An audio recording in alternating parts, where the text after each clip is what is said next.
Paf, c'est l'actu locale, c'est l'actu locale. Et le chat, est-ce que vous vous souvenez, l'actu locale, on commence par quoi? On commence toujours par un truc pour l'actu locale.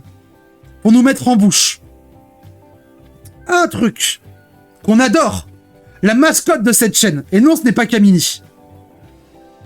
Ça, c'est l'autre mascotte de la chaîne. La bouffe, non, on commence par une personne. Il y a quelqu'un à qui on va react. On react toujours en début d'actu locale. Non, c'est pas Kamini. C'est, attention, la météo de Cola. Attention, météo de Cola, c'est le mec intankable de BFM. Attention, c'est parti. Oula, oula, oula, attends, plus fort déjà, et on recommence. La météo du jour. Allez, on y va, quand tu veux.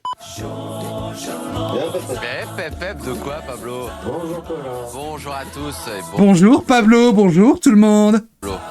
J'allais partir en week-end. Ouais, bah non. Bon, très bien, on va... Non, t'as Gérald à qui tu dois... Pablo a toujours un micro dans son cul par contre, hein. Je rêve de parler à Cola, il a l'air de fumer tellement de weed. Oui. C'est vrai, bonne fête Gérald, Géraldine et Gary. Et aujourd'hui, bonne Gary. fête aux ninjas. C'est également la journée du bénévolat. Ouais, attends, c'est la journée mondiale des ninjas vendredi, quoi? Aujourd'hui, bravo à tous les bénévoles.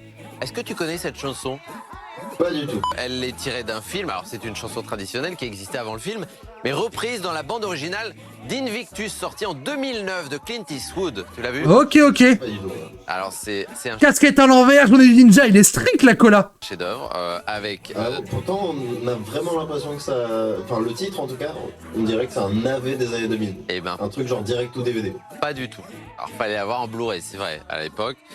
C'est en fait une partie de la vie de Nelson Mandela avec Matt Damon et Morgan Freeman. Ah oui, je l'ai vu ce film. Il était ultra colonial, c'était... Pourquoi Ah, c'est un enfer. Parce que Nelson Mandela est décédé un 5 décembre.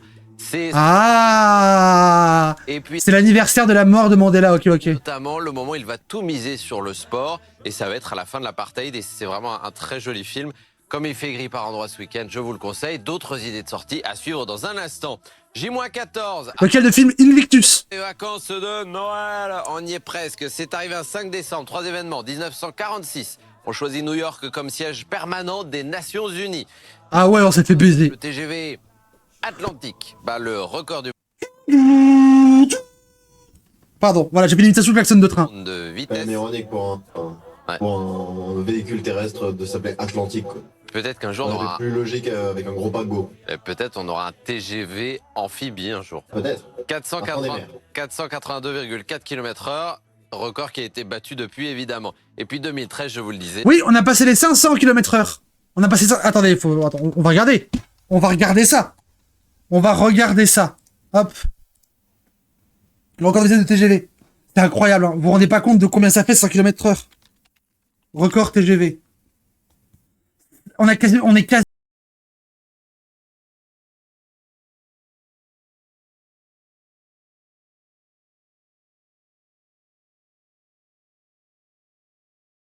Et moi le... ouais, voilà.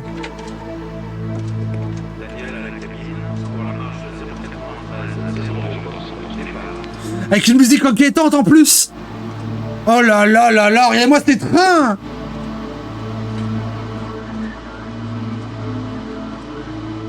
Vous pensez que je peux me faire claim pour ces images? Tant pis, ça valait le coup. 50 km/h. 60 km/h, on accélère. 70.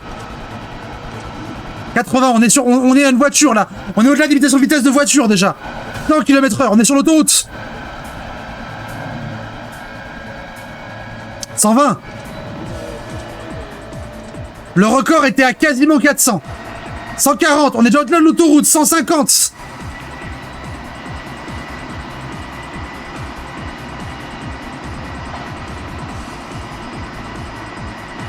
160.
15. Et là, ils ralentissent. Et non, ils ralentissent pas. Ils ralentissent pas. Ouais, là on est parti, Laurent. 700. Hop là. Toutes les voitures terrestres là. Hop. C'est une drill, c'est fait. On ralentit un petit peu. Ok, ok, c'est pas grave, pas grave, pas grave. On y retourne après.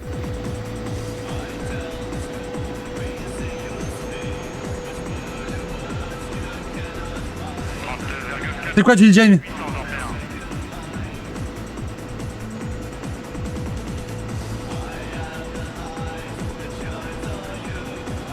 Oh, l'Express qui drift. Ah oui, je me souviens. Les étincelles. Attendez, vous avez vu les étincelles qu'il y a sur le... Attendez, attendez, attendez. Regardez les images. Les étincelles que ça fait. Pa. On est repassé au 500. Allez, on y retourne. Maintenant, c'est que du bonus. C'est que du bonus. 510. 510.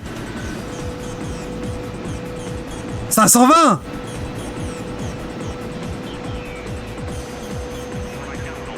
« 530. Ça s'arrête pas. Ça s'arrête plus. C'est l'accélération perpétuelle. Est-ce que 540? Est-ce que 540? Oh, il tangue, hein. Oh, il tangue sur le côté, ça se voit. Oh là là là là là là, la pression.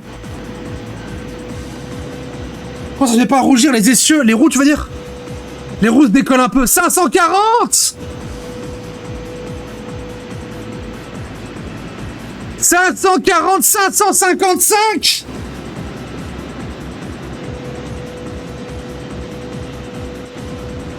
555.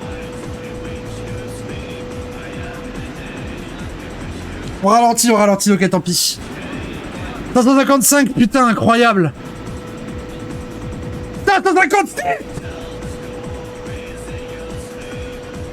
On réaccélère.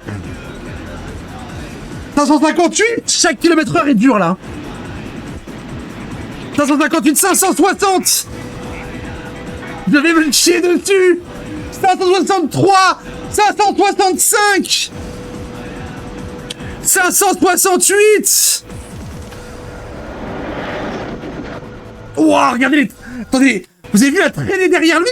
Regardez la traînée d'air qu'il y a derrière lui. Ouah, il y a tout qui tremble. 570. Formidable. 570.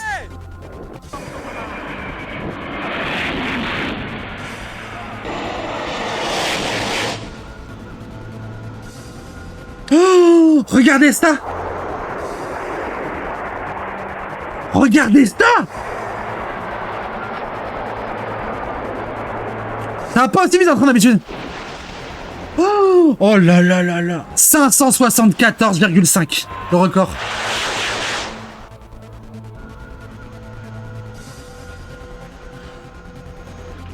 Oi oi oi oi oi.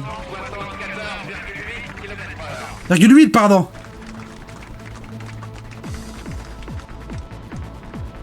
« 574,8.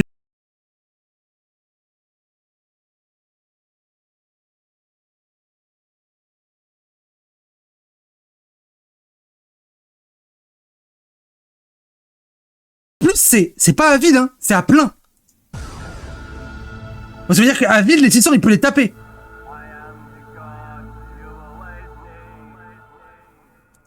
Oi oi oi oi oi oi oi oi oi oi. Bref, revenons à Kola. Le décès de Nelson Mandela. Voilà pour les... Oi oi oi oi oi oi oi. aujourd'hui. Allez, le temps en ce vendredi sur nos deux départements, le Nord et le Pas-de-Calais, après une matinée plutôt calme, avec tout de même des nuages dans l'intérieur des terres, mais de belles éclaircies, surtout sur le littoral. Cet après-midi, malheureusement, ça s'ennuage et ça devient gris pour tout le monde. Un ciel Ouais, bah ouais, hein. Week-end de merde. Hein. Normalement, pas trop d'averses aujourd'hui, quelques gouttes possibles. Ce vent autour des 70 km/h sur le littoral. Côté température, vous comptez au mieux 11 à Berck, au Touquet, à Boulogne-sur-Mer, 12 à Calais, la maximale.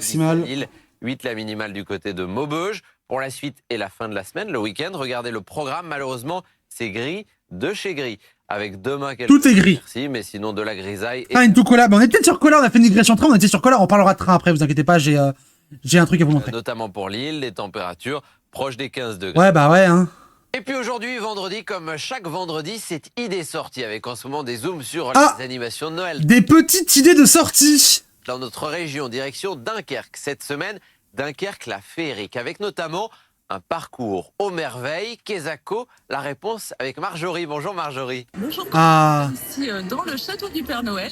Oh. La ville Dunkerque se transforme en maison du Père Noël pour le bonheur des petits et des grands. Oh, trop mignon. Alors c'est vrai que c'est un événement phare de Dunkerque la féerique, comme l'événement phare qui nous attend ce vendredi soir avec le lancement du parcours aux merveilles. Donc ce sera 11 œuvres lumineuses qui sont installées un peu partout dans la ville. Certaines Ah, en libre accès. Il y a un défilé. de manière inédite et elles vont C'est un peu rejoindre cool. de grandes villes comme Montréal, comme Metz. Et nous avons également un moment fort le 21 La halle au sucre, décembre, bien sûr. qui se déroulera à la halle au sucre avec un marché vertueux, un marché éco-responsable avec nos artisans locaux, un bal électro aussi. Et puis des défilés avec des produits éco-responsables, voilà. Tiens, dites-nous ce que vous allez faire ce week-end. Prenez... Ah, oubliez pas, bien sûr, si vous partez en balade dans le Nord, si vous êtes dans le Nord, envoyez photos et vidéos par message, vos messages par WhatsApp au 06 13 024 693 ou à cola@bfmlocal.fr, c'est important. Des photos, des vidéos, pensez à nous, puis on passe ça à l'antenne lundi via WhatsApp 0613 024 693 ou par mail à cola@bfmlocal.fr. Excellent week-end à tous. Voilà, bon, ça c'était Cola. Je suis contente, on voit Cola, c'est un peu cool. Ensuite, news locale, des violentomètres sur les sachets de pain. Quoi? À peine déballé qu'il est déjà au cœur de toutes les conversations. Ça permet vraiment, même notamment aux jeunes filles, de pouvoir comprendre en fait ce qui est normal ou non dans une relation. Désormais, dans cette boulangerie, voici ce que vous pourrez lire sur l'emballage de votre baguette. Un violentomètre ou plus concrètement, un curseur de violences faites aux femmes. Une opération de communication saluée par les clients. C'est vraiment une idée géniale. Je pense que ça va ouvrir les yeux, moi. Pour moi, oui. Pour moi, je suis vraiment conquise. C'est très important de voir ça dans des boulangeries ou dans des centres commerciaux, etc. pour justement être alerté sur ce qui se passe autour de nous. Ok. Sensibiliser, je pense que faut faire plus de publicité comme ça pour dire que les gens ils ont moins les numéros de téléphone. Des numéros d'urgence, mais aussi des phrases pour s'identifier et ainsi prévenir les situations de violence. Te pousse, te tire, te gifle, te secoue, te frappe. Oui. Je trouve que c'est très... Ah, ouais, il me fait ça, ouais. C'est chouette comme initiative. Le violentomètre, il a beaucoup de limites et c'est pas suffisant, mais au premier pas, c'est chouette. Bien de mettre des outils à disposition des gens avec des choses claires, des informations qui sont compréhensibles par tout le monde, en fait. Je pense que quel que soit l'âge, quelle que soit l'origine, on peut comprendre facilement avec des phrases très spécifiques. Une campagne de sensibilisation réalisée dans près de 50 commerces nordistes pour lutter contre les féminicides. On sait qu'à l'heure actuelle, nous avons près de 150 femmes qui ont été tuées sous les coups de leur conjoint cette année, ce qui représente une augmentation et qui nous rappelle que l'action contre les violences faites aux femmes est absolument impérative. Au total, près de 75... Mais, non mais pas... Oh, ça y est, ça recommence. Eh bien, on va refaire un rappel. Ok. Ah, pourquoi vous êtes bête si vous dites, mais... Oui, ça ne va pas changer la face du monde. Oui, ça a des limites. Oui, ça va être... c'est pas suffisant. Oui, le fascisme, boubou, on est triste, tout ça. Oui, d'accord. C'est vrai. N'empêche que... 153 féminicides en un an. C'est bien, c'est joli, nique ta mère. Je dis déjà nique ta mère, désolé. 153 femmes tuées par leur mari ou leur ex. Par leur conjoint ou leur ex. Ça, c'est un truc qui peut réduire ce nombre. Et réduire ce nombre, ok, c'est pas l'événement communiste, j'en ai rien à foutre. Réduire de 153 à moins, c'est bien. C'est une bonne chose. C'est pas suffisant, mais c'est une bonne chose. C'est un truc dont on se félicite. Apprenez, putain, réfléchissez, sortez-vous la tête de votre propre trou de balle. Réfléchissez et apprenez à voir les petites choses qui sont positives et qui améliorent des situations concrètes. Une meuf qui remarque que son mec lui crie dessus, il menace de la taper et qui se barre du couple avant qu'il se prenne un coup de couteau, c'est une bonne chose. C'est une bonne chose. Et je devrais pas avoir à vous le rappeler. Je ne devrais pas avoir à vous rappeler qu'une femme qui ne se fait pas tuer, c'est une bonne chose. Donc non, pas mais. Il y a des limites. C'est pas suffisant. Mais en soi, c'est un pas qui est positif. Non. Pas de mais c'est nul. Pas de oh oui c'est joli. Non. On n'est pas dans les trucs edgy. On n'est pas dans les trucs on n'est pas dans les trucs de merde. Ça dégage. Non. On arrête ça. Tout le monde arrête. Ça vous fait du mal. Ça vous fait du mal. Ça me fait du mal. Ça fait mal à la situation. Ça fait du mal à notre cause. Et du coup, ça ne sent pas être entendu par les gens qui ont des problématiques concrètes. Parce que super. Quand t'as une meuf qui se fait taper par son mari, ou qui est sur le point de se faire taper par son mari, qu'est-ce qui va l'aider? C'est le violentomètre sur le sachet de pain? Ou c'est toi sur les chats Twitch? C'est le violentomètre sur le sachet de pain. Désolé, mais c'est vrai. Du coup, au bout d'un moment, sortez la tête de votre propre trou de balle, respirez un coup, ouvrez les yeux, regardez autour de vous, et vous verrez que vraiment, apprenez à aimer les petites victoires, parce que c'est comme ça qu'on gagne, c'est par des petites victoires aussi. Sinon, allez, c'est quoi? Allez sur le chat des modems de Ribot avec tout l'amour que j'ai pour eux, il y a aucun souci. Et passez vraiment votre journée à vous lamenter sur le fait que le PS va trahir, que le RN est haut dans les sondages et que Mélenchon va jamais passer parce qu'il est diabolisé. Allez-y, faites ça, amusez-vous bien. Faites ça et vous verrez dans un an si vous êtes plus heureux, si vous avez aidé à quoi que ce soit. Moi, je pense pas. Je ne laisserai pas faire ça dans mon chat. Pas dans mon chat. Non. C'est hors de question. Oh, voilà. On est positif. Des fois, il y a des trucs tristes, mais on se concentre sur les choses qui ont vraiment de l'importance. Oh là là là là là. Voilà, j'ai envie de montrer ça parce que c'est un truc chouette, un peu filou consensuel. Et il y a encore dans mon chat, alors là, c'est toi qui prends, hein, Julie Jane. Pour le coup, c'est toi qui prends. Mais ça aurait pas été toi, ça aurait été quelqu'un d'autre. Il y a toujours des gens dans le chat qui sont en mode, oui, t'es d'élu, en fait, ça suffit pas, t'es d'élu, et qui pensent que c'est parce que j'ai pas réfléchi et qu'ils me prennent de haut. Mais putain, mais vous avez fait quoi, vous? J'en ai eu plusieurs cette semaine, ça m'a énervé. Vraiment, genre... En quoi ça aide la cause des violences faites aux femmes que d'être ragé dans un chat Twitch, d'être blasé dans un salon Discord et d'être triste à plusieurs? Vous n'aidez à rien. Vous n'aidez à rien. Au contraire même. Vous captez des ressources et de l'énergie militante qui gaspillait dans juste d'un marasme. Donc non. L'attitude comme ça, elle est nocive. On arrête ça maintenant. J'en ai marre. J'en ai marre. Voilà, je vous crie dessus maintenant. Super, je suis énervé. Bon, qu'est-ce que j'ai pour pas m'énerver? Ah tiens, c'est très bien ça. Excellence, quelle ambition pour la leader de la Ligue 1. Très bien ça. Très bien, très bien. Des mineurs et leur foulard rouge. À chaque Sainte-Barbe, les supporters sont friands de cette tenue collector. Cette année, il y a une saveur particulière. Lens est leader de Ligue 1. Cette semaine, c'est quoi le plus important, la première place ou le nouveau maillot? Pourquoi le nouveau? Parce qu'il y a des gens qui sont en mode oui, ça sert à rien, bof, on s'en fout, oui, ça fait joli sur le truc. Alors c'est un truc qui est concret. Les deux, j'ai envie de dire. Les deux. Pourquoi? On est la première place parce que tout simplement on y est et on est à notre place, je pense, j'ai envie de dire. Et là, pour le maillot, c'est l'événement qu'on attend chaque année. Ouais. Je vais vous surprendre, mais let's go. Porter le maillot de la Sainte-Barbe, c'est, comme je vous dis, c'est un rituel chaque année. Par contre, la première place, c'est du bonus. Florian Thauvin et ses coéquipiers ne semblent pas perturbés par ce nouveau statut. Pourtant, l'entraîneur Pierre Sage l'admet, les lumières sont braquées vers le Racing. Ah bah oui. On nous en parle tous les jours, on nous le montre sur tous les supports. Et effectivement, on a conscience de ce qu'on a construit ensemble. Et on a aujourd'hui un trésor qui nous appartient, qu'on a construit et qu'on doit protéger. Donc oui, ça change les choses. Les Lensois sont désormais attendus. 7 victoires sur les 8 derniers matchs, une seule défaite. C'était contre Metz, un mal classé. Même type. Oh, il y a 8 victoires, une seule défaite. Ça dit quoi? Ça dit que le RC Lens, c'est au top de la Ligue 1. Le RC Lens est champion du monde. Pas encore, mais ça viendra. D'adversaire samedi à Nantes, alors prudence.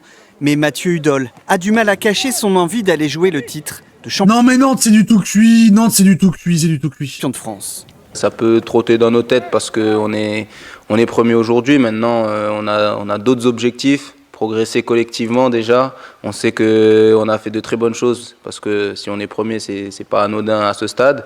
Maintenant, on sait aussi qu'on a beaucoup de choses à améliorer. Si on continue sur cette voie-là, pourquoi pas finir champion, bien sûr, mais let's go. On a d'autres étapes avant et d'autres choses à valider. Ces dernières années, 58% des équipes en tête au bout de 14 journées sont devenues championnes de France.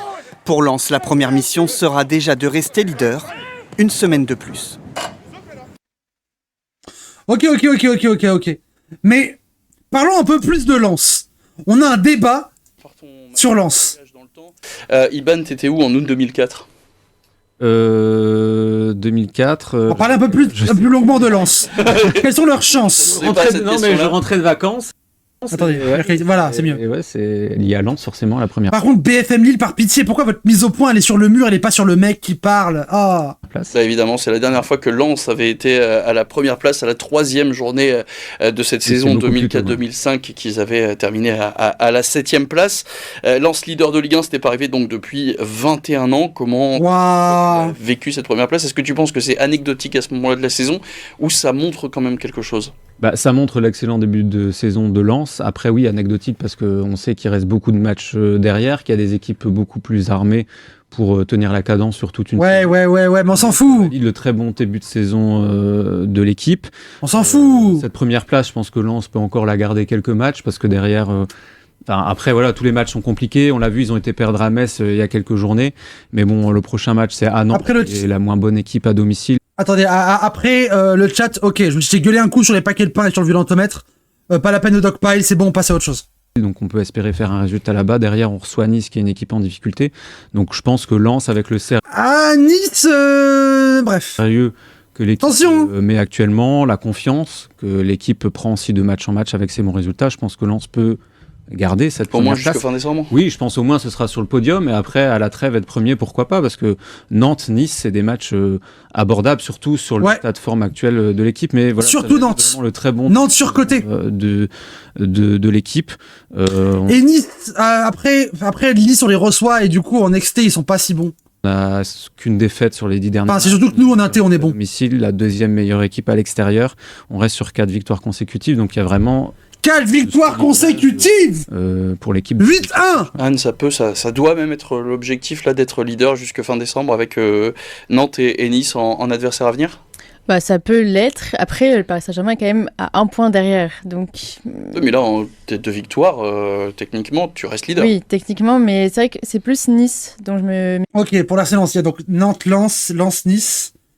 Après, il y a le PSG qui peut remonter s'ils font des bons scores aussi, peut-être. Ils sont pas loin, le PSG, hein.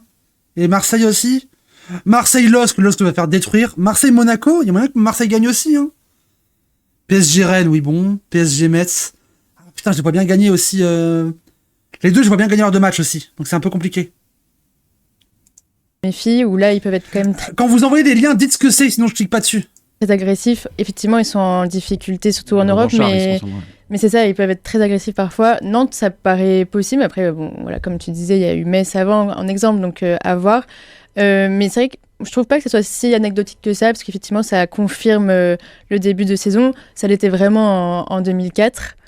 3e journée, c'était vraiment que le début de la saison. Là, je trouve que c'est vraiment encourageant et ce sera leur objectif, c'est sûr. Et on a vu les calendriers des adversaires, notamment Paris qui affrontera Rennes puis Metz. Ça semble beaucoup plus compliqué pour Marseille qui affronte Lille puis Monaco, Guillaume. Ah ouais, Marseille-Lille, ils y croient pas. Ça dépend, c'est où? C'est quel stade? Oui, moi je pense que Lens peut garder la place de leader, même au-delà, je dirais, de la trêve. Ils ont rencontré quasiment tous les gros. Ils ont quand même, donc pour moi, c'est pas anecdotique. Après, il y a aussi quelque chose, c'est que Paris est second et Paris, on sent qu'ils sont quand même un peu plus prenables cette année. Ils n'ont pas eu vraiment de préparation. Ils ont fini la Coupe du Monde mi-juillet, la Coupe du Monde des clubs. Donc, je pense que côté lensois, où les équipes d'en haut se disent tiens, Paris, c'est prenable cette année. C'est pas le rouleau compresseur de l'année dernière. Et ça, je pense que ils doivent y penser et je pense qu'ils vont vraiment jouer le coup à fond. Est-ce que c'est une équipe programmée pour jouer la première place de Ligue 1, Lens? Alors, c'était pas prévu, néanmoins, ils ont quand même prouvé qu'ils ont des arguments aujourd'hui. Après, il y a deux choses qui peuvent jouer en leur défaveur. Ça va quand même être, je trouve, le mois de janvier, c'est souvent des mois qui sont difficiles à Lens. Les équipes, elles ont toujours un trou d'air dans une saison, et c'est vrai que le mois de janvier, février est souvent compliqué pour Lens. Et ensuite, effectivement, il va y avoir les départs liés à la CAN. Voilà.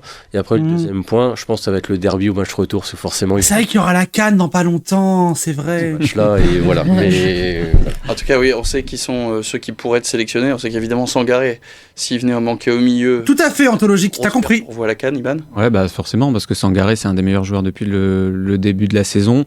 En plus, on sent que Pierre Sage a vraiment son équipe type depuis quelques matchs. Il met les mêmes joueurs tout le temps. Il y a vraiment une complémentarité qui se crée entre tous les joueurs. On va mettre un peu plus rapide, par contre, la vitesse. Un élément de cette équipe.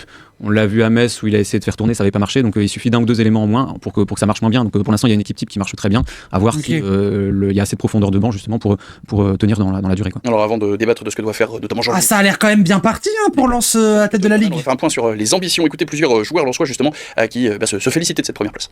Honnêtement, au début de saison, on ne s'imaginait pas forcément dans cette position après 14 journées, mais d'un autre côté, ça récompense le travail qu'on fait de bien depuis le premier jour de la préparation. Après, je trouve qu'on fait preuve d'humilité parce qu'on sait qu'il y a des choses à améliorer. On n'est pas plus haut que tout le monde, on n'est pas plus fort que les équipes du championnat, mais voilà, on mérite d'être à cette place-là. On reste les pieds sur terre, comme je l'ai dit tout à l'heure, on sait que c'est très long, donc voilà, en tout cas on vit bien, ça c'est sûr, l'état d'esprit est très bon dans le groupe, donc tant qu'on garde ça, on pourra voyager. Après les ambitions, on les a depuis un moment, c'est pas nouveau, ce qui est nouveau aujourd'hui pour nous, c'est d'être premier au classement. Mais comme je dis, c'est beaucoup trop tôt. Ils disent pas grand-chose, oui. Oui, c'est pas grand-chose. C'est nouveau pour nous, alors que chaque semaine, on a de l'autre côté un Pierre Sage qui nous dit chaque semaine qu'il n'est pas encore maintenu. Est-ce qu'il fait après, un peu comme le. Oui, après, le discours peut être différent entre l'entraîneur et les joueurs. Après, c'est vrai qu'il y a quelquefois des joueurs qui nourrissent des ambitions plus élevées que. Enfin, je sais pas après ce qui se dit en début. Oui. Mais moi, je me souviens que la saison. Ils disent pas grand-chose, c'est un peu chiant. C'est pas grave. Prochain sujet.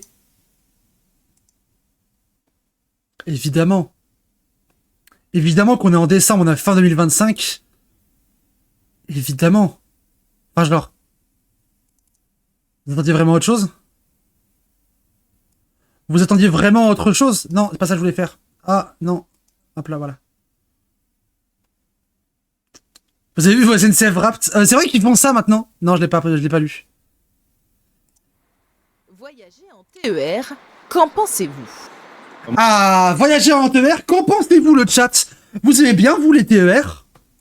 Moi, personnellement, je commence mes journées à midi. Je suis obligé de prévoir de prendre le train à 8h20 pour dire arriver à l'heure. De temps en temps, il y a... Quoi ?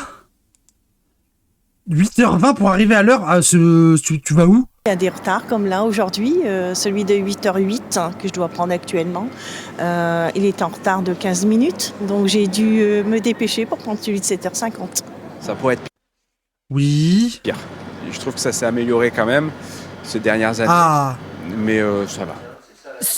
En même temps, quand tu demandes aux gens leur avis sur le train, ils vont toujours dire il est en retard. Évidemment, il suffit qu'ils soient en retard genre une ou deux fois et ça tout est nul. C'est affreux, c'est terrible.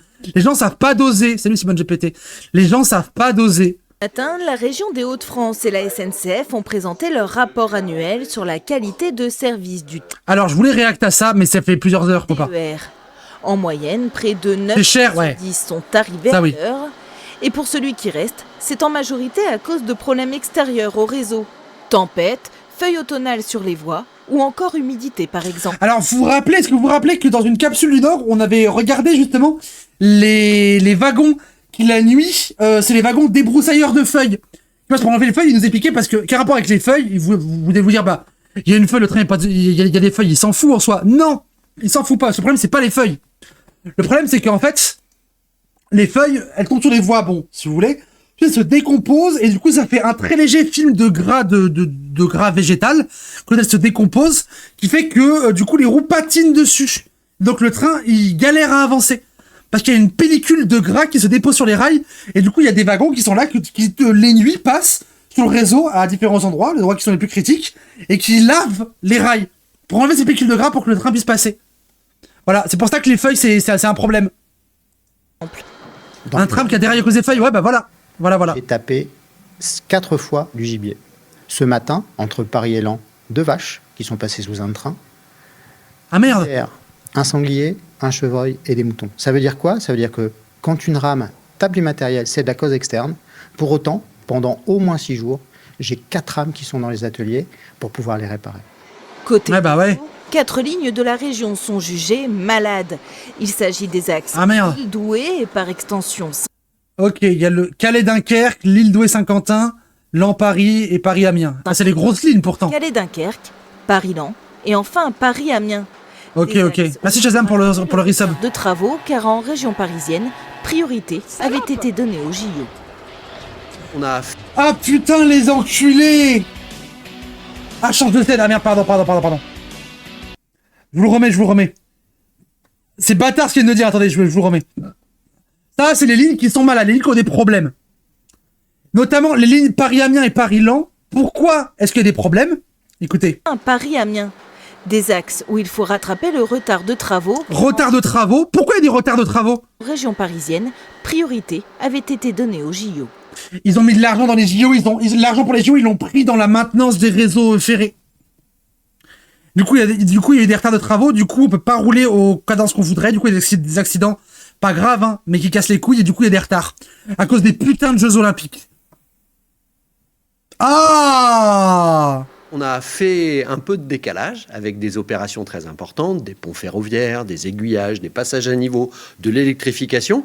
Tout arrive en même temps, parce qu'il faut rattraper le retard dans le planning des travaux. Ce qui explique que sur le Paris-Amiens, on a quand même une densité de travaux qui, quelque part, défie l'entendement. Hein.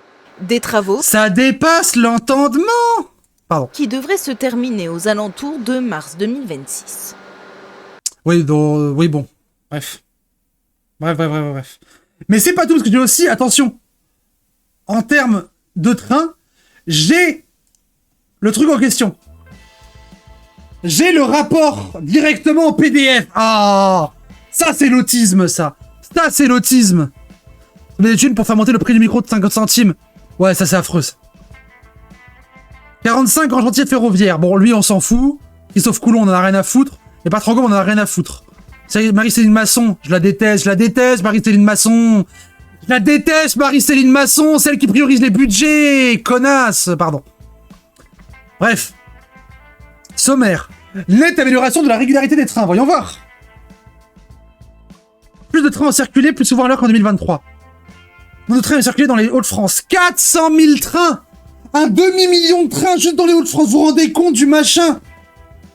Un demi-million de trains dans les Hauts-de-France. Un demi-million de trains.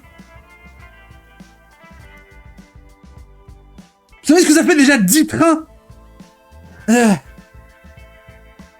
Plus de trains du temps la France entière. Ah oui, beaucoup plus, quasiment 10 fois plus. Non, 5 fois plus plutôt.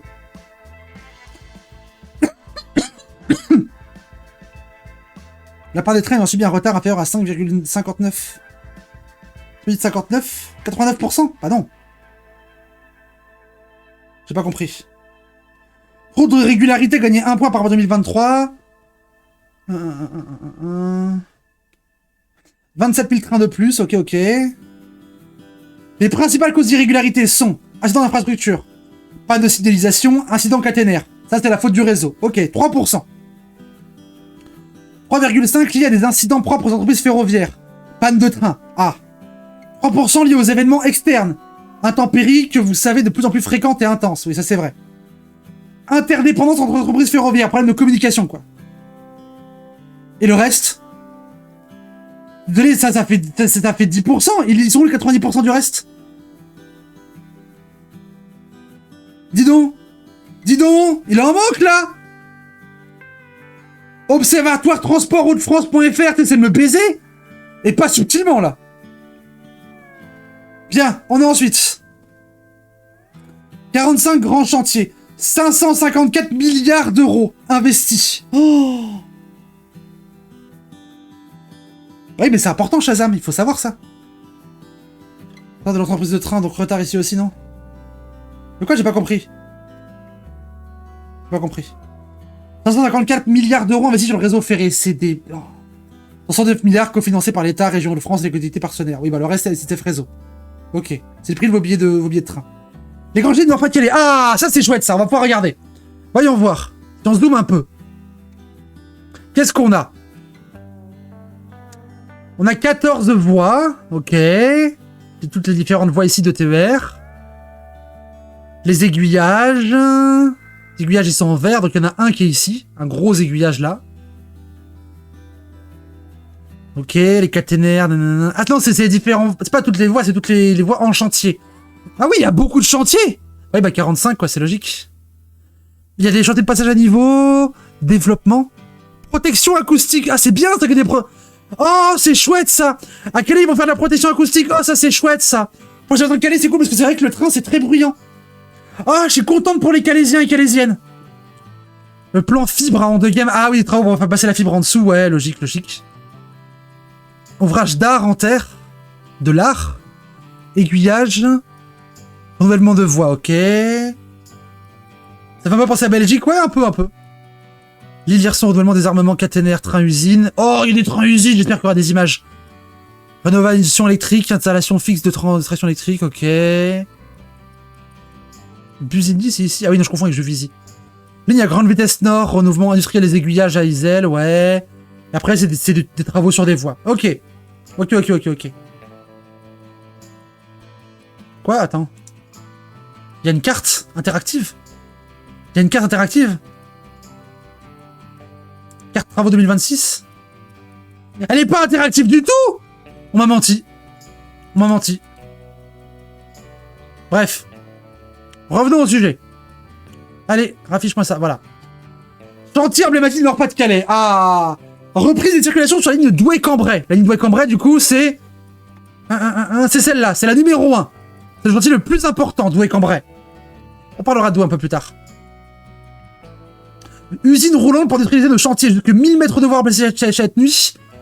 Ah, vous rappelez les voies remplacées? Rappelez-vous, ça fait quoi les voies remplacées? Rappelez-vous comment on fait? Vous vous souvenez? Est-ce que vous souvenez le chat? Donc comment on remplace les rails? Les usines roulantes, ça vous dit un truc?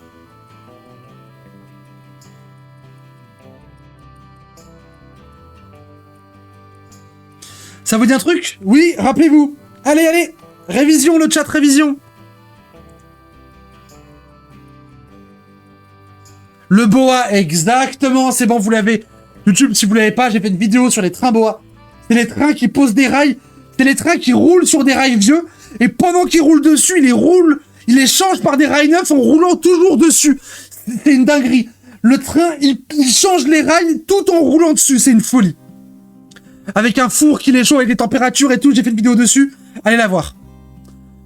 Printemps pour remplacer la voie sur la ligne Paris-Lille entre Fâche-Tumilly et Libercourt. Attends, Fâche-Tumilly et Libercourt. Ouais, bah c'est le sud de l'île, quoi. Non, pas, je spoil pas. Et Boulogne-sur-Mer-Calais et Lille-Hirson. Ok. Boulogne-sur-Mer, c'est ici. Ouais, Boulogne-sur-Mer-Calais, ouais, bah c'est une grosse ville du Pas-de-Calais, quoi. Ok. Ok. Bien, qu'est-ce qu'on a ensuite? Ensuite. Grand chantier de Picardie. Ah! Qu'est-ce qu'on a en Picardie? Ah oui, il y a plein de trucs aussi en Picardie. Ok. Parce qu'en Picardie, il y a Charles de Gaulle, un des plus grands aéroports de France. Donc il faut qu'il y ait des trains qui puissent circuler. C'est vrai, c'est tout le long de Charles de Gaulle, ça va être rénové, ça. Pardon. Ok. Ok, Conchille-le-Temple, la ville. Picardie, ça m'intéresse un poil moins, je vais pas rentrer dans le détail. La liaison nouvelle Roissy-Picardie, c'est bien, ça. 6 février 2025, c'est bientôt! La nouvelle Roissy-Picardie, c'est bientôt! Et cours à Saint-Quentin, ce désert, bah... En vrai, un peu, hein. En vrai, un peu. Saint-Quentin, vraiment, il n'y a pas grand-chose, hein. Compliqué. Mais bon, bref. Qu'est-ce qu'on a ensuite? Informations sur les chantiers. Ah, c'est bien, ça, on va avoir des infos. Il y a un magazine trimestriel. Un magazine trimestriel. On va le lire en stream. Charles de Gaulle n'est pas en Île-de-France, c'est au bord de la Picardie. Oh là là là là là là là là là là. Magazine trimestriel, incroyable. Les nouveaux chemins spécial travaux. Oh, il est magnifique. Il est en ligne? Attendez. Il est en ligne? Il est où? Oui, non. Je m'en fous. Je veux le magazine, moi. Espace presse. Ah non, lire notre magazine, c'est là. J'ai trouvé. Nouveau chemin 2025, spécial travaux Hauts-de-France, trimestre 4. Oh, il est magnifique le magazine. Attendez. Non, c'est pas ça que je veux faire. Je vais mettre en plus gros. Plein écran, voilà. Non. Ta gueule, toi. Pas favori. Oh, il est magnifique le magazine. Le plein écran, c'est dégueulasse en fait. Pas le plein écran, je veux juste que tu me le mettes en grand. Dans la page. Bon, tant pis. On fera ce qu'on peut. Ah, je l'aime pas, elle, encore. Ouais, ça on a déjà vu. Oh, de nouvelles data. Attendez. Voilà. Réaliser 80% de nos chantiers la nuit, concentrer les grandes opérations. Ok. Chantier reporté, c'est grave. 58 nuits sur le Paris-Amiens. Ok. Ah, la LGV Nord. Ah oui, c'est progressif. Ok, il y a les dates, année par année.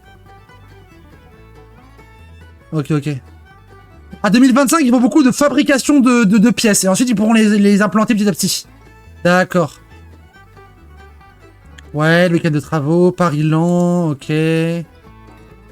Il y a le récap, vraiment, ligne par ligne, ça c'est bien. Oh, les images de chantier. Oh, magnifique. Oh, des vols de câbles. Oh non, il faut les remettre.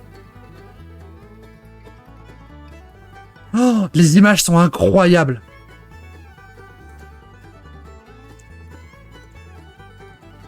D'autres images? Oui, l'île Calais, l'île Dunkerque. On va pas faire toutes les lignes parce que vous en avez déjà marre. Ok, le magazine est beau, mais pas si bien. Waouh! SNCF Réseau recrute. Non. Je connais la douille, vous m'aurez pas. Il donne plus à du cheminot, je veux plus y aller. Bref. Du coup, on disait quoi? Région Hauts-de-France, SNCF Réseau, blablabla. Ok. Fin du rapport. Le rapport était un peu gaze. Je l'ai déjà, Shazam, t'inquiète. Le rapport était un peu gaze. Bon. Qu'est-ce qu'on a ensuite? Attention, incroyable. Celui qui a créé ce jeu est un génie. Vas-y, montre-moi. Un TikTok, je réacte à un TikTok.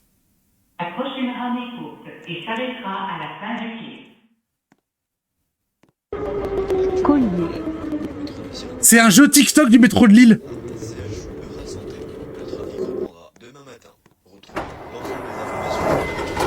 C'est un jeu Roblox du métro de Lille. Prochaine station. Collier.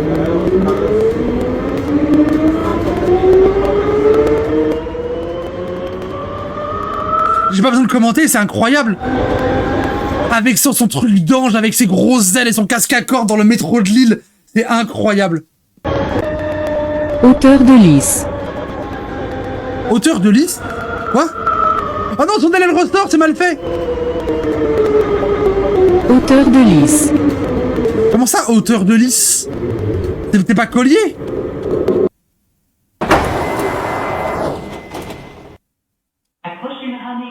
Voilà, je vais vous montrer ça, c'était Roblox métro de Lille. Incroyable, voilà. Et pour finir avec les trains, j'ai une petite vidéo regardée 13 minutes. SNCF, la fin des TER a commencé, j'ai envie de mater ça. De la chaîne YouTube L'Aiguilleur. C'est incroyable. Est-ce que la fin est proche pour... Quand tu veux, on le visite en stream, le métro de Lille? Ou Roblox? Les deux me vont. Pour les TER de la SNCF, depuis cet été, la liaison Marseille-Nice n'est plus assurée par des trains de l'entreprise nationale, mais par une compagnie concurrente et privée. Quoi, les Marseille-Nice, c'est privé maintenant? Par qui? Quelque chose pourrait arriver dans d'autres régions, et ce, très prochainement. Oh non! Ce changement est une chance, ils espèrent moins de retard. Ah, attendez, il s'appelle vraiment Zou? Et ce, attendez. Très prochainement. Pour certains, ce changement est une chance, ils... Ah, il s'appelle Zou, le train. C'est nul à chier. Puis en plus, vraiment, il s'appelle Zou, mais le matos, c'est le même. Les rames, c'est des rames Bombardier V3. C'est des Bombardier 3e génération, ça, je les reconnais. Elles ont le truc caractéristique des grilles en haut et du côté bombé sur le côté. Ils espèrent moins de retard, moins de grèves et des trains plus nombreux sur les rails des régions. Pour d'autres, Il est synonyme de catastrophe. Ils évoquent l'exemple de la privatisation des fers en grande dans les années 90. Et une explosion du prix des billets de train. Plusieurs accidents graves dus au dont certains mortels, dans l'entretien des infrastructures. Qu'en est-il réellement? C'est ce que l'on voit dans ce nouveau décryptage. Bonjour et bienvenue dans Aiguillage.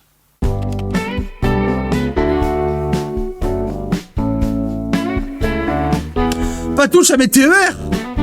Ma France, mon TER! Le 29 juin dernier, c'est la société privée Transdev qui assure la relation TER. Aucune blague sur les Transdev. Aucune blague, le chat. Aucune. Marseille-Nice en lieu et place de la SNCF. Une petite révolution dans le monde ferroviaire puisque c'est la première fois qu'une compagnie privée assure un tel service. Jusqu'à cette date, les transports express régionaux étaient l'apanage de la Société nationale des chemins de fer français. Mais cette époque est désormais révolue. Alors, comment en est-on arrivé là? L'histoire commence dans les années 90, à une époque la SNCF a été rendue publique, mais le communisme, non. J'ai rien compris. Où les trains régionaux ne sont pas au mieux de leur forme. Pour fermer des lignes, il y a moins de monde dans le train, le matériel roulant n'était pas renouvelé, l'infrastructure se dégradait, et tout ceci ne pouvait pas durer. Un sénateur Bah oui, mais la solution, c'est pas privatiser, c'est de remettre des sous. Alsacien va s'emparer du problème et très probablement sauver par la même occasion le transport ferroviaire en proposant de transférer la compétence aux conseils régionaux. Il y a une réflexion qui est justement de... Bah tiens, aux conseils régionaux qui, eux, font des appels d'offres. Bah tiens. Plus décentraliser la gestion de ces trains régionaux. Et donc, mais décentraliser, c'est très bien. Mais décentraliser en restant dans le public. Plus la main aux régions. Dans un rapport que lui commande le ministre des Transports de l'époque, Hubert Haenel utilise une formule choc pour résumer son propos. Qui paye, décide. Or, comme... Qui paye, décide. Ah ouais, c'est vraiment le... le montre cette allégorie dessinée par l'illustrateur Piem, il est loin d'en être ainsi. Le cheminot avec sa lanterne, qui guide Marianne, qui guide elle-même tout un tas de petites Mariannes qui sont les régions. La régionalisation des transports va inverser ce rapport de force. On a mis le TER dans les mains de gens qui étaient politiquement responsables. Ils se sont intéressés. Et techniquement incompétents.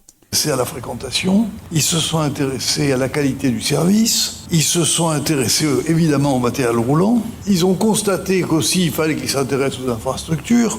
Et on a vu sur tous ces thèmes des améliorations absolument substantielles. Il suffit de se balader en France pour voir le progrès du TER et surtout la croissance de la fréquentation. Mais heureusement que ça progresse techniquement, genre. Et heureusement, c'est pas genre c'est normal. Qui est quand même tout à fait remarquable. Les premières expérimentations de régionalisation ont été menées dans les régions Alsace et Nord. Donc quand il y a cette expérimentation, elle est jugée réussie.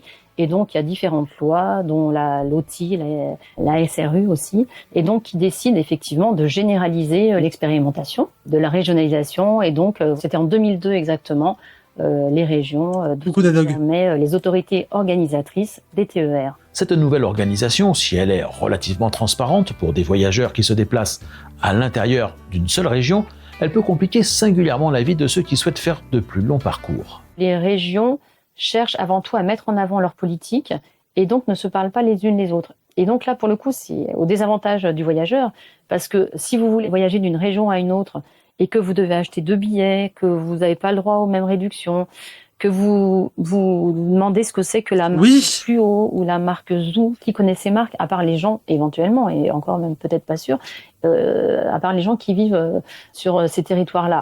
Bah oui. C'est compliqué de voyager d'une région à une autre et ça va de devenir de plus en plus. C'est avant tout de la responsabilité des régions qui sont très très frileuses. Vous savez ce qu'ils vont faire du coup? Ils vont faire la SNCF et les trucs régionaux et ensuite tu auras une autre entreprise qui s'occupera de coordonner les trucs billetterie. Tu pourras payer sur le site de l'autre entreprise, tu prendras en plus une commission. Ça va encore augmenter.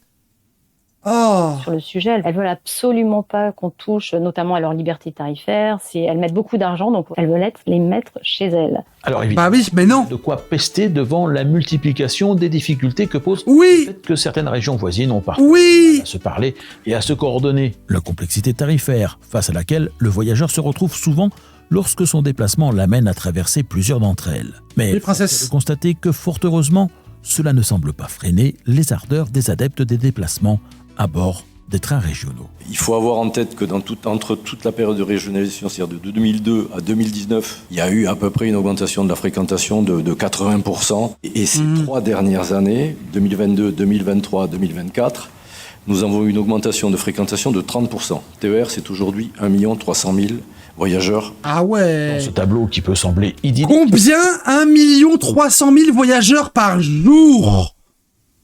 Par jour. Oh, le marché est énorme. Il y a néanmoins un point sur lequel les organisations syndicales étaient en alerte dès ces années-là. C'était que ça pouvait ouvrir la porte à la concurrence. Ce qui d'ailleurs n'a pas été faux. À partir du moment où l'État avait commencé à déléguer des responsabilités dans le domaine des transports aux régions, il semble assez naturel que certaines de celles-ci finissent par souhaiter contrôler jusqu'au choix de l'opérateur auquel elles confieraient l'exploitation de leur réseau. Ce n'est toutefois... Mais c'est pour ça qu'il faut leur déléguer la responsabilité avec obligation de passer par la SNCF et interdiction d'avoir d'autres choses en fait. Genre non, il n'y a pas de... Genre c'est le bien public, on ne cède pas ça. Comme l'eau. Ah merde, mauvais exemple, il y a des sociétés privées qui les exploitent. Merde. Cette porte que l'ouverture à la... La Poste. Pour le coup, ça c'est l'Europe, hein, c'est un règlement européen. Donc les régions vont être obligées d'ouvrir leur TER à la concurrence en 2033. Mais par contre... Il y a un règlement européen qui force à ouvrir la TER à la concurrence en 2033, mais désobéissons à ça. Vraiment, faut pas l'appliquer ce règlement. Il faut vraiment pas l'appliquer, hein. Putain, non, les fleurons de la France qui tombent. Si elles le souhaitent. Et donc, il y a des régions françaises qui ont décidé de le faire avant les autres, d'expérimenter l'ouverture à la concurrence. Donc, avec la région Sud, qui a été pionnière dans le domaine, hein, et qui en a attribué, il y a quelques mois, une ligne, on en parle peu, mais une ligne à la SNCF. Donc, la ligne, c'est l'Étoile de Nice. Et puis, la ligne... version normale est censurée. Peut-être pas sur Discord, je sais pas. Symboliquement, c'est très fort, hein, parce que c'est le premier opérateur privé qui exploite une autre... c'est pas sur Discord. Et donc, c'est un opérateur autre que la SNCF. Le mouvement a été impulsé et d'autres régions ont suivi. Les Hauts-de-France et Centre-Val de Loire notamment. Et à chaque fois, les lots ont été répartis entre Transdev et la SNCF. Parce que, il y a relativement peu d'opérateurs qui se présentent à ces appels d'offres. Ce sont des appels d'offres compliqués, il faut connaître un petit peu la façon dont fonctionnent les élus régionaux. Et puis, est-ce qu'il y a beaucoup d'argent à gagner? En tout cas, ce qui est sûr, c'est qu'il y a beaucoup d'investissements, alors ce qui sont faits de la part... mais classique, tu fais beaucoup d'investissements, et ensuite, une fois que ça dépend de toi et que tu as écrasé de la concurrence, tu augmentes les prix, tu détruis la qualité du service, et ensuite, tu te gaves. C'est toujours ça. Petit risque, et puis ça coûte très cher de répondre à des... Oui, je fais ça en ce moment. Pour l'instant, il n'y a pas beaucoup d'opérateurs concurrents. Il y a des opérateurs étrangers qui sont venus pour regarder un petit peu le marché. Par exemple, Trenitalia ou la Renfe. Mais pour l'instant, ils n'ont pas vraiment complètement fait acte de candidature. Ça viendra peut-être demain. L'une des attentes des partisans de la privatisation des TER, c'est la réduction du nombre de jours de grève. Et le Oh, mais c'est pas une bonne chose de réduire le nombre de jours de grève. Oh, mais oui, mais c'est logique qu'ils fassent ça pour ça aussi, c'est qu'ils sont en mode, du coup, ça va casser la syndicalisation. Bah oui, logique. Fait est que celle-ci pourrait bien être satisfaite. Car même si la SNCF remporte beaucoup de lots, lorsqu'elle est confrontée à ses concurrents dans des appels d'offres, ce n'est pas directement elle qui en reprend l'exploitation, mais des filiales que SNCF Voyageurs crée spécifiquement pour honorer ses contrats. Parce que SNCF Voyageurs est déjà à moitié privatisé. Une situation qui gêne les syndicats car elle remet en cause la relative facilité avec laquelle il était possible de lancer un mouvement de grève au plan national. La multiplication des entités locales. Ah oui, c'est fait exprès. Des autres. C'est fait exprès. Compliqué notablement cette faculté. Les régions ne le demandent pas systématiquement. Ok, je redeviens centraliste. Mais certaines le demandent. Et donc, pourquoi cette demande pour des sociétés dédiées? Tout simplement parce que les autorités régionales veulent avoir une transparence financière, une transparence sur les moyens qui sont mis en œuvre pour exploiter la ligne. Et donc, la SNCF a décidé de faire ça systématiquement. Et donc, à chaque fois qu'elle répond à un appel d'offres, c'est une société dédiée, si elle remporte le marché, qui est mis en place avec ses conducteurs, ses mainteneurs, tout le personnel adéquat. C'est aussi une façon de se rapprocher du terrain et d'être plus en liaison avec les autorités, les élus, la population, mieux connaître effectivement tout ce qui se passe en région. À l'image de ce qui vient de se produire dans la région sud, où les vieux trains corail qui assuraient les dessertes jusqu'à la reprise de l'exploitation de la ligne Marseille-Nice par Transdev ont été remplacés par des automotrices modernes, le plus souvent par le renouvellement du matériel roulant. Une façon de convaincre les voyageurs. Oh non. Du coup, ça veut dire que le matériel roulant n'appartient plus à la SNCF. A du bon. Non. Pour le voyageur, ce qui est important, c'est le service que l'on apporte. Il se fout de la couleur du taxi. Il veut avoir un vecteur de transport qui parte à l'heure, qui arrive à l'heure, avec un certain nombre de règles du jeu à respecter et un prix qui soit abordable. En fait, le voyageur ne sait pas forcément qu'il voyage avec Transdev ou avec la SNCF. En fait, le train est surtout tagué région sud. Et le but des régions, c'est surtout de se mettre très très en évidence. Et l'opérateur, le nom est un chouïa plus petit. C'est pour la région, c'est pas ça qui compte. Et pour le voyageur, normalement, ça devrait pas compter. La SNCF, par exemple, vend sur son site les billets de Transdev. C'est le choix de la région. C'est la région qui décide tout, et donc les opérateurs appliquent les décisions des régions. Nombreux sont les opposants à la privatisation. Oui. En tête, le modèle britannique qui a tourné. Oui, bah oui. Ah, parle-en, c'est bien. Parle-en. Bien été réel. Si le matériel roulant a bien été renouvelé, le prix des billets de train a littéralement explosé dans le pays. Voici mon pass annuel. Il coûte plus de 4 500 €. Ça représente 8% de mon salaire. 4 500 €. En Angleterre, 4 500 €. Il me permet d'aller de Hove à Londres, mais pas de prendre le métro dans la capitale. Seulement pour un trajet. 4 500 €, pas pour le national. Pas pour un passe-partout, non, pour un trajet, 4 500 €. Le prix d'une voiture par an, oui. Certaines lignes peu fréquentées ont été délaissées. Et pire, plusieurs accidents graves se sont produits dans la décennie. Il y a eu des morts. 90-2000. Il y a eu des morts. Et d'ailleurs, ils sont revenus dessus. Ils sont revenus en mode, oh là là, on laisse pas le marché faire. On revient dessus. L'État a dû intervenir à de multiples reprises pour soutenir des opérateurs à la limite de la déconfiture financière. Un schéma qui rappelle étrangement ce qui a conduit en France à la création le 1er janvier 1928 de la SNCF. L'entreprise alors, vas-y. a pris le relais de plusieurs compagnies privées, toutes tombées en faillite. Au Royaume-Uni. Dans le Nord, c'est la compagnie des Rothschild qui était, parce qu'en fait, le train c'est très rarement rentable, mais c'est pas le but.